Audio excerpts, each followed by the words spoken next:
We are Pro Cannabis Media.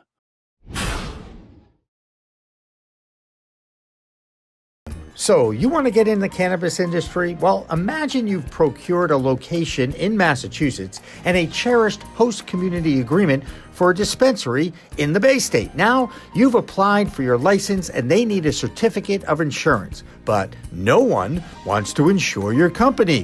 Where do you go? Well, more and more insurers are finding their way into the cannabis business through Charles River Insurance.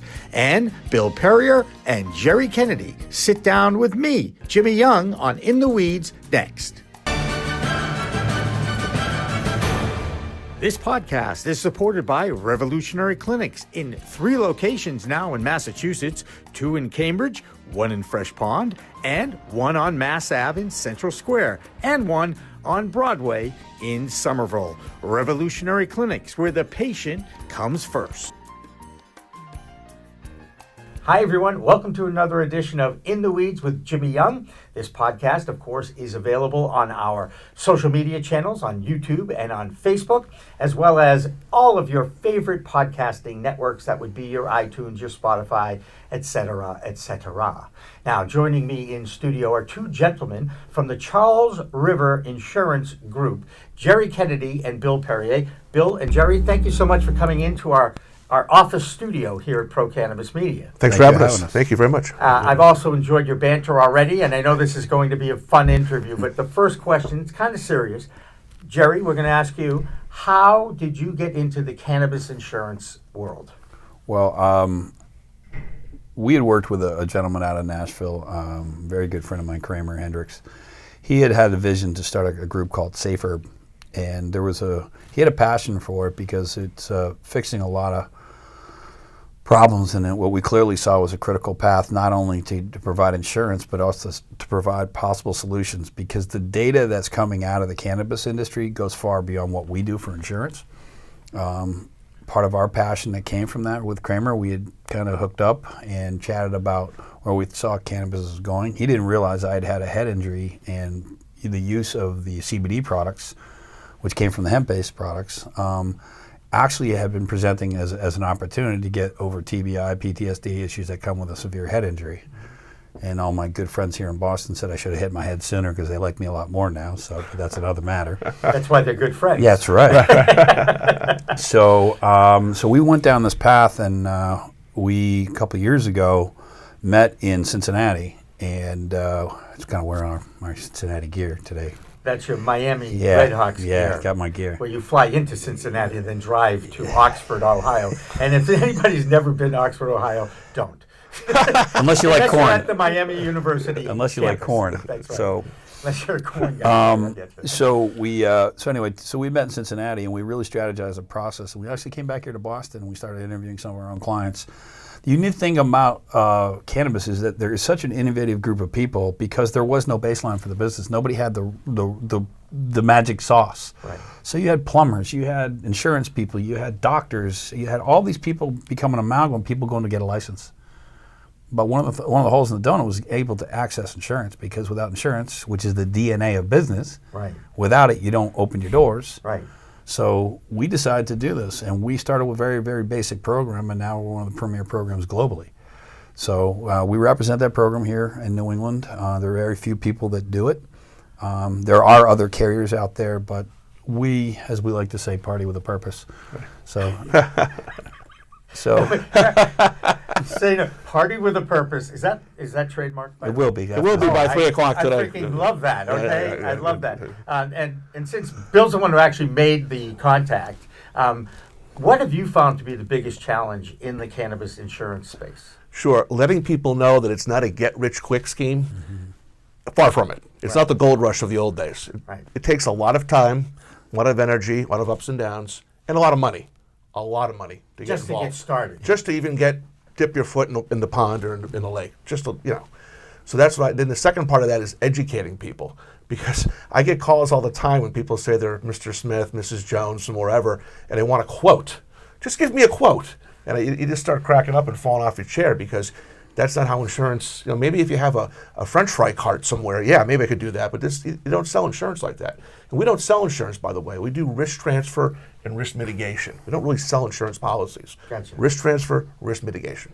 Right, and that's why I talked to you about the National Cannabis Risk Management Association, because Rocco Petrilli is the chairman of the board there. He's a good friend of ours, and we definitely would like to introduce you guys to Yeah, they're a very well-known organization. We have a lot of appreciation for them. There you go. Well, Rocco has not been to this side of the studio. He's been to the other one, which was the original In the Weeds studio across the hall. You do not need to know about that. All right. We'll take your word for it. Let's get into more topics about, you mentioned underlying anything having to do with cannabis is the stigma involved with this particular natural plant. Biggest battle you have, I'm guessing. It is, and we're seeing it more now from the people that service the industry. The guys that go and do the HVAC, the electricians, the sprinkler systems. Maybe they're a neighborhood type vendor, and someone says, "Oh, you're working with the cannabis guy? I don't know if I want you working on my house anymore." When it's just an honest living, there's nothing illegal about it, nothing wrong, and that's kind of sad, actually. Right, and what's sad, and I'm going to throw this out there, is no one is funding or producing a public service campaign on behalf of the industry. Any news you get in media about cannabis is negative, mistakes, this happened, that happened, they didn't do this, they didn't do that, as opposed to, do you know how many people I've met that have said cannabis has saved my life or cannabis has changed my life? Many. I mean, you guys meet them, right? Every day. We do. Yeah. Every day. Yeah. Isn't it, again, you can hear some frustration because I have a passion for this, and it's something Clearly. that I've been waving the flag for as soon as I got my medical card, because I wanted to get information. I wanted to learn more about the plant, and finding out that there are other ways to titrate, there are other ways to partake other than just rolling up a joint and smoking the joint. You can do tinctures, and you can do edibles, and I actually have some CBD medic stuff on me, Rob Gronkowski's guy. I'd like to throw in as many plugs as I possibly can on my show. If I can capture what you said a little bit here, please do. With the endocannabinoid system in our body, there's 20 points, Right. 20,000 points Right. in the body that has receptors. We firmly believe data has mass, and the data hasn't even been contrived yet. We're in the actuary business. This is what we do. We gather data. Remember I said party with a purpose? It's a little funny, but it actually has some merit. Right. So what happens is we're trying to do this right now by the aggregation of our data business. We're trying to get the information. We're so busy actually pulling people together who have ideas and execution skills that they would have never have met had they not gone through our program. There is no way they're going to meet, because we're in a very unique spot. We're literally meeting everybody. Right. I don't have to go to a trade show to meet everybody, because I'm meeting 365 days a year with guys like Bill. I've got Michael Denal. I've got other people back at the office, and we got offices all over New England. But the data is the game. Right. And that's the part that I probably had the most pride in when I got involved. It was eye-opening. We have major medical institutions actually doing this. They're on their own. Harvard just opened up the book on CBD. It's getting there, but I think we're still at the ground floor. And Massachusetts has really done, and I'm on record of saying this, a really great job of retarding the growth of the industry. Okay? How's that for a spin on it, words, right? Because Governor Baker made it very clear to everybody, this isn't going to just be, sign up and get a license. It's going to take time. And again, you need $1 million almost to get the damn thing started, right? More than that. Yeah. Unfortunately. Well, that's why Caroline's from Experts is such a great story. Do you know about Caroline? They're our client. They're our client. Going out on a limb today. And she is such a great story, too. Right. So I know you wanted to say I something. want to say something about the local governments. We're running into this a lot, where we're meeting young entrepreneurs that are dotting all the I's, crossing all the T's, going through the system, and then they go to present to get some sort of licensing, where provisional or an HCA, host community agreement, and we hear things like, believe it or not, oh, I know it's been a month, but our lawyer never got around to reading it. Can you come back in 2 months? And this guy's got mouths to feed and people to employ and everything else, and it's they don't really have any, they're not empowered to say, well, no, I need it today. Right. We're seeing this all over the place. So it's something that needs to be Well, addressed. there are people like that, but to defend some of these great cities and towns, they actually have been proactive. We go to the meetings. Right. We meet the mayors, and they ask us questions because to tell you they don't know what they don't know yet. The really good cities and towns, Fitchburg's done a great job. We've got That's where Rev Clinics has their Fitchburg, Uxbridge has done a great job. Yeah. Even Holliston, they've been receptive. And what happens is there are a lot of people that are probably more open-minded to this thing. And what's happening, and I think those cities and towns that really knew the old legacy, the entrepreneurial edge of the towns, and if you look at them, there are a lot of the old mill towns, Holyoke, Brockton, Fitchburg, Lawrence. Right. Lawrence has a major drug issue, and that might be the reputational risk. But the data is absolutely critical to get to these people, so maybe there is a way out of the opioid crisis. I do believe that, by the way. That cannabis is an absolutely. I'm with you on that because you've gone through pain management. Yes. And I too have dealt with pain my whole life. I swear I used to be an athlete. Long time ago, though, guys. This is what happens when you get older. You have a lot of experience. So you chase parked cars too? I did. I parked the cars. Okay, I parked the cars. I did ball game parking back in the day when my family's business, M. Brown Office Furniture, was around on Brookline Ave. I used to sleep in cars. Yeah. I'm sorry. Yeah. On purpose? Is that on purpose? There's certain things on purpose you can do in a car. No, by myself. It depends what happened earlier in the night. I see what you're saying. I see what you're saying. Yeah. Where you talk about data. Is there a specific type of data that is so valuable? Because everybody on the back end, they talk about how media delivers eyeballs, reach and frequency, and all this stuff, right? That's the audience. That's the product of media, and everything's based on a cost per thousand. But it isn't so much getting the messages in front of people anymore. It's finding out who those people are on the back end. Data. Is that the same kind of thing? All right, let's just talk about use cases. All right, that's the unknown. So why do you use the product? There's no aggregation. There's no sense of preclinical trial that's been set up in the industry, which needs to be done. There are a lot of great people out there who are data-centric. I know several. I could be all day just on that subject matter.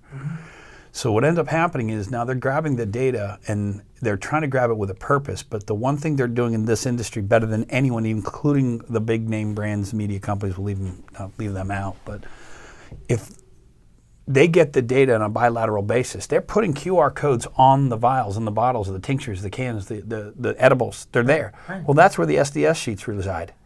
But what happens is now, because of the QR codes are on there, they're informing the client. But what they're trying to do is create a bilateral relationship, because it is a very, very parochial class of client, because it's very personal when you buy these things. You're not feeling good. You want to get better. Right. So what they're doing, and I've seen this already across the country, is where they're taking that data and they're creating a bilateral relationship through just a simple text act. Okay, I see you just hit our QR code, and now wait a minute, why are you using it? Well, that's setting for a clinical trial. Are you using for Lyme disease? Are you using it for pain management, anxiety? We could go out all the day. But epilepsy too. Epilepsy, and that's hit that with the benchmark. Right. So with the advent, if the media could catch up, even the FDA itself is starting to catch on. Right. They know that they're going to let this CBD thing, the hemp-based product, play out. Then the corollaries that come out of this, because data has mass, it changes outcomes. And we're there. And I'm telling you right now, this company is completely committed. Charles River is all about that. So when we interact with the client, we're going through an interview. We're not going through an insurance application. That interview tells us, and then we go back and we work with the client, not day one and day 365, because that's how the industry's always worked. You see them in new and renewal, you never see the guy in between. We're with you every day. We're inside your P&L. We're trying to help you get better, because we're talking to the guy over there. This is the most unique business. It's almost like the software business, right when it started, the time in 1975 when Steve Jobs was still working in the garage. Right. If the media does not understand this, they're missing out completely on one of the greatest things ever been happening. Hence the reason why I started my podcast. Roger that. Because I'm like, I want to meet guys like you, and the doctors and the nurses and the patients and the veterans who rave about getting off the opioids. I'm sure you know Stephen Mandilli. He's the selectman in Uxbridge. He's a great story. Great guy. But you mentioned the veterans. Right. My son's in. Yep. They can't use the stuff, because they have to pee in a cup. They can't even use CBD. I know that. Right. Yeah. So, but again, in order to facilitate, the next greatest generation, which, could be ahead of us, Right. let's do something about this. So you got the millennials who are out there who are actually more in tune with what's going on with regard to what I would call, history. See, we had the Native Americans here. They already knew this stuff. We kind of screwed it up over the last 400 years. By the way, this year's the 400th year since the first connection to the natives. That's right. Yes. That's right. Plymouth Rock and all 1620. That is That's correct. right. So isn't it a bit ironic here in Massachusetts when we have Massasoit on our state flag, and we're bringing back a 10,000-year history with a product called hemp. They already knew about this. We're relearning it.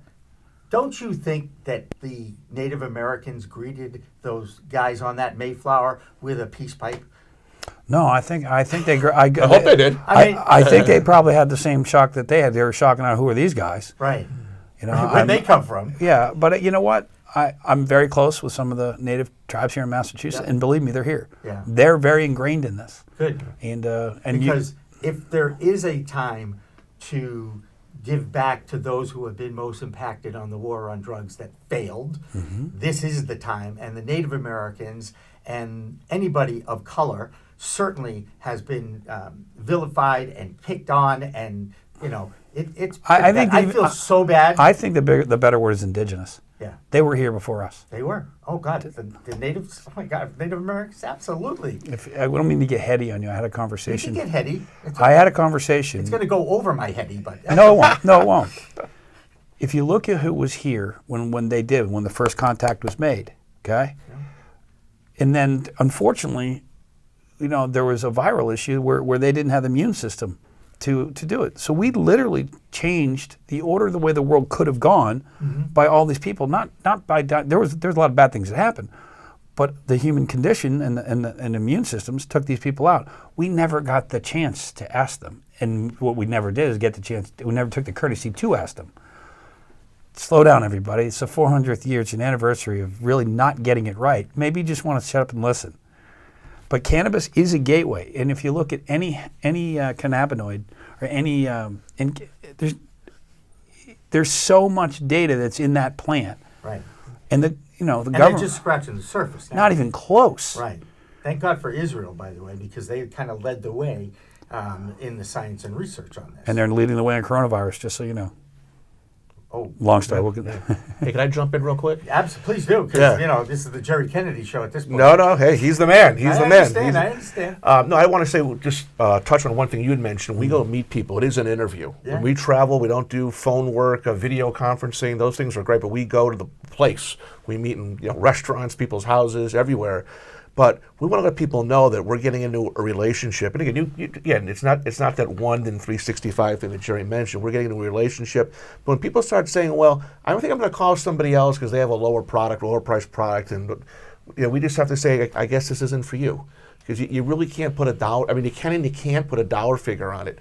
And they really need to be almost handheld. Some of the younger entrepreneurs, I'm not going to paint everybody with the same brush, but some of the younger folks really need to be handheld, and we're not billable hours. We really go hands-on with these guys.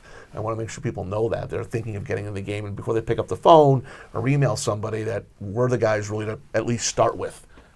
It makes sense, because everybody needs a certificate of insurance just to kind of register their business. Yeah. Unless you do it kind of under the table, which is. We're just trying to figure it out as we go along here at Pro Cannabis Media. Absolutely. I'm talking to as many people as I possibly can and learning along the way. Should we explain why you're wearing the Miami Redhawks stuff? I think we have to explain that. Exactly how much tuition did you drop in Oxford, Ohio? All of it. By the way, a great school, and everybody that comes out of there loved it. Yeah, agreed. My son went there. He is a veteran. He's in the Air Force, courtesy of that school, our LTC program. I happen to have the gear on today. The irony being is you had family there as well, That's so right. it made for a good start of the interview. That's right. But I was going to say, I actually have a Miami. And we went to the same graduation. Oh, that's absolutely. We saw the worst commencement speech of all time. So obviously that's why you get the Miami stuff on that, because people are like, why is he sitting there with the Miami stuff? Now people now know. Where do you think we're going to be in 5 years? Because obviously a lot is going to be predicated on what happens in November in Washington, D.C. No question. Everybody gets that. That's a history-changing election as far as I'm concerned. At many levels. At many levels, 100%. So there's got to be two scenarios, but that's why I make it 5 years out, because no matter what, at some point, thanks to term limits at the presidency, he can only be there for another 4 years. That we all can say with certainty, right? Right. And there's certainly ways to perhaps not allow that to happen, but that's the election process. Do you see, can you look into your crystal ball and see what the new normal might be like? I mean, you guys are really in the trenches. You're dealing with people all the time. You're dealing with people that still feel that stigma, still living with reefer madness. Yeah, great movie, by the way. Oh, yeah. We'll talk about that in a minute. One prediction I'm going to make, and I think it just came out here in Massachusetts, are beverages, THC-infused beverages. I know there's one out there, I believe, now in the area, I believe. Oh, CBD infused. CBD infused. Well, there's both. No, there's THC in California. Yeah. I interviewed a guy, Warren Bobrow, right, who was introducing Klaus in California, which is a THC-based product. I think we're going to see the portability of it, and I don't mean by taking an edible and walking down the street. I mean, people in the morning have their coffee cups everywhere, right? Dunkin' Donuts, whatever. I think you're going to see people with some sort of drink or portability that's easy to carry, easy to consume. That's where I'm going with it, the portability factor in the form of a liquid. Yep. One of the reasons I think most of our the people out there that are fighting this thing is they actually have to do research and learn about this product and see the interaction you have in your right. Yeah. It's a lazy way out for adults to have another product that they now have to learn about, hopefully, before they ingest it and use it responsibly. I do kind of preach this stuff because it's an adult product. I mean, imagine in 1937 they kept alcohol illegal and they allowed this medicine to continue to be given out to humans because, after all, for thousands of years it was that magic elixir, right? Yeah. We took that out of our immune systems, and mammals did. I've talked to a lot of oncologists about this and cannabis experts.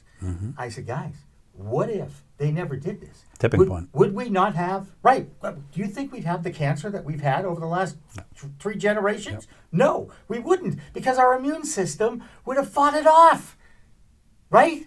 Yeah. It makes sense, doesn't it, guys? And by the way, neither one of us is an MD, but I've talked to some MDs. Well, it's interesting what you're pointing to as far as the 5-year thing. It's really,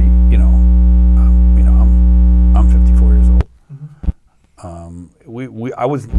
I didn't do anything with cannabis. I don't want to take anything I don't need, But what's happening is we're getting older, and the aches and pains that our parents told them were going to come and they groaned about are hitting us now. And all of a sudden, we still like to play basketball, we still like to go play hockey, but all of a sudden there's a remedy, and there always was. It just wasn't allowed to be used. I've seen products that are going. We have one that's on a roll-on. You put it on just like you put it on Right Guard. But it's CBD-based products. Right. And if someone can get to work and be better, they're a better person when they're not in pain, and that's good for the world. 100%. I can almost. You're looking at one. When I am not in pain, I am a much nicer human to live with. Yep. So I had been in the medical world with my head injury 10 years ago, and they were going to give me the opioids ad nauseum, and I wouldn't touch them.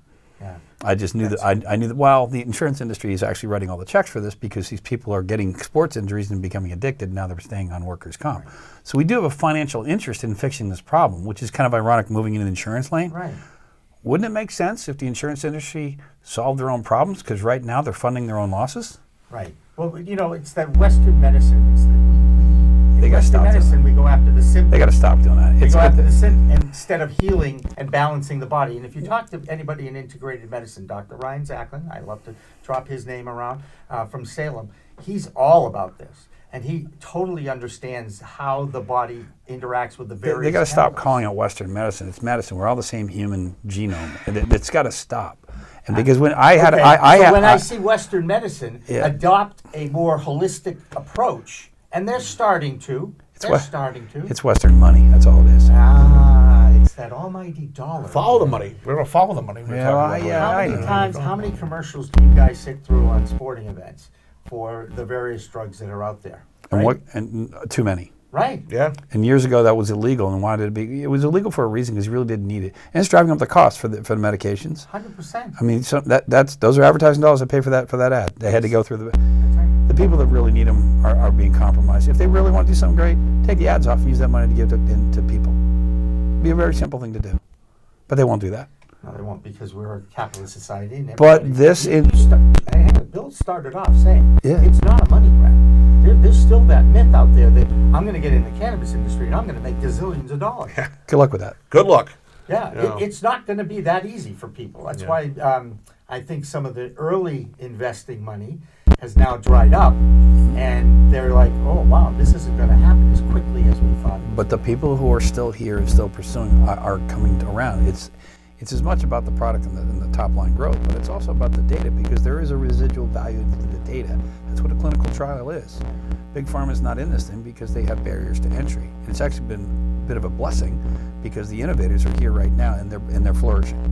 We love them. They're great people, man. We really love talking to them. And you want to give an example, a plug for somebody, or Yeah, I mean, I didn't plan on doing that, but I just met two gentlemen recently. Your friend Chad, they have got the formulations. I got guys right now getting a provisional, just Incredibles, out in Covington, Massachusetts. Two guys of color, just smart as they come. They could be on Wall Street. I mean, they're just smart, but they're such a pleasure to talk to. You know, we did the interviees, we call it. It's not an application, so we did that with them. With Michael Denal, one of our other star guys. Yep. We went out there, but the amount of information that we got from them, just being courteous there. These guys are in a trailer in the middle of a field. Yeah. They could be in a Wall Street penthouse with no heat. Dude, it's less than no heat. Trust me on that. And they're building and bootstrapping this. This is really the truest entrepreneurship. I have never had so much fun ever putting an insurance policy together to help someone out. You've done it. Yeah, I know. The places we go, I think there's a book maybe called The Places You'll Go or whatever, Right. but I want to shift gears just for a minute, because you had mentioned, I think before we came on air, that you did me talk about one of our experiences with I marijuana. said, everybody has a cannabis story I've shared by many times, and I ask people, are you comfortable with telling Sure, a I am. cannabis story? Yeah, so my story is kind of a newer one. I still go to a lot of live music. I follow the Grateful Dead, the guys from the Grateful Dead that are still around.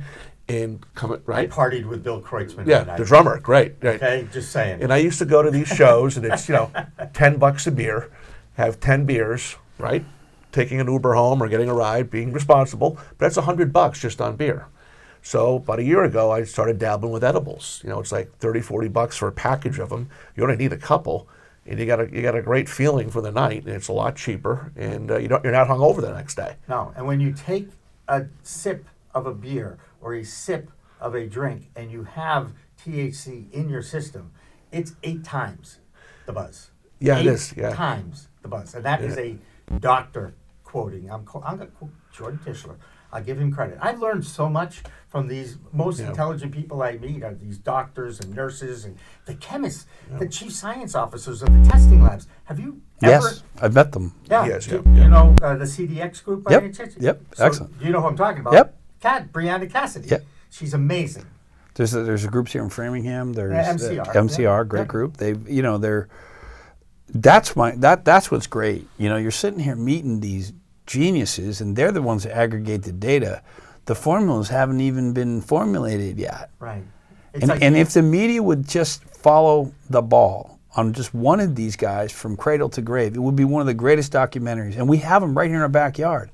It's a blessing. Could be a movie. It is a movie. It will be a movie. Yeah, the good news is all my interviews are actually stored, and we have them. And I feel like I am documenting a historic time. There's no question you are. And it's fascinating to be part of it. It really is. Guys, I just want to thank you for coming in. I know that once the record button gets turned off, there'll be some really other good stories that we'll have. But I just want to make sure you understand that we will hit that record button off in just a few minutes. Is that okay? Yeah, that's fine. Because we really didn't even talk about sports either. Well, let me leave you with one. And you would say this: we're in the lane of insurance. Yeah. Let's talk about the irony of everything. and we were talking about this morning. So we were recently at an event, a very heavy insurance event, and believe me, the financial people are taking a great eye to this. How do we get involved in this? Right. Yep. The term that was being bandied around is reputational risk. That's the actual little cool buzzword in our world. So to speak. Yeah. So are you going to go this side or that side of the reputational risk? But they want to ease into it. So I was there, and Michael Denault was on a very big panel event. There was a law firm. There was a big representation of an association, insurance company, and our guy Michael. Mm-hmm. He starts to take them down much. He would be very comfortable in this scenario. Takes them down the path, and I couldn't resist. I was the heckler in the back of the room. And we have there all the CPAs, all the lawyers, all the insurance guys, everybody that was pretty significant in the city of Boston that really wanted to get a taste of this. And they were realizing, we can't get involved in this. And of course, here comes the heckler. And I go in the back of the room. I knew pretty much everybody in the room. And I said, you're already in the business. Now they spun around. I'm on the back wall. And they say, well, what do you mean? I said, for all you insurance people out here, you got a vape store, okay? You're insuring that thing. During the course of the 1 to 365, during the course of the year, you didn't know they'd converted it into a dispensary. That was cannabis dollars, folks. Those cannabis dollars went to the landlord. I said, do every one of you insure strip malls in here? Yes. So where do you think that money was sourced? I said, you're already in the business. Don't be so arrogant that you're not already in it. How did that go over in that? Actually went over quite well. It went over quite well because they were like, that was almost a relief to them. Right. Because they desperately want to get involved. Right. So I said, look, if you really want to get in this game, walk into it incrementally. You can do it through LRO. If you think you got a reputational risk, just back up. No one's going to fault you for it, but you're already in it. Why would you go backwards? Right. So we literally, at the end of that conference, our team was outside the door. We were bombarded by the intelligentsia that just found it. They've been avoiding it long, and so they have to rethink what's going on. So that's an actual live case. This actually happened. There you go. I love that, and that is another piece of history, if you will, that is moving this forward towards the new normal. And hopefully, everybody in this room will live to see the day and celebrate that, because I think we are getting closer and closer. And I know the people that do watch the podcast that I produce and do the interviews, because I get good feedback from them, and we're just going to continue to have these kind of conversations because, as I say all the time at the end of my little podcast, it's a whole new world of weed out there. Oh. Right? Make sure we all use it responsibly, though, yeah, right? like anything else. So for Gerry Kennedy and Bill Perrier from Charles River Insurance, I'm your host of In the Weeds, Jimmy Young. For Dan French, have a good next day. We are Pro Cannabis Media.